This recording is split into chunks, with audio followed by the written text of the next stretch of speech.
Hello கடவுள் sir, சொல் மகனே. இவ்வுலகத்தில் வாழவே எனக்கு கடுப்பாக இருக்கிறது.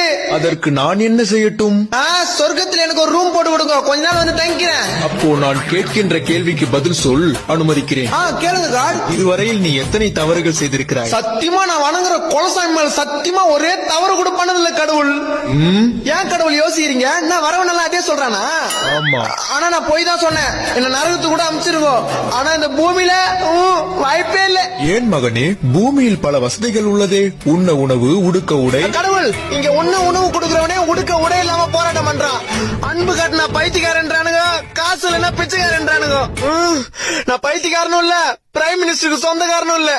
பிளீஸ் எனக்கு நரகத்திலாச்சும் ஒரு இடம் கொடுங்க, நான் அங்கேயே வந்து தங்கிக்கிறேன். மன்னித்து விடு, நரகத்தில் ஹவுஸ்ஃபுல் மகனே. மகா ஜனங்களே, இன்று முதல் தவறுகளை குறைத்துக் கொள்ளுங்கள். பிகாஸ் நரகமே ஹவுஸ்ஃபுல்லாக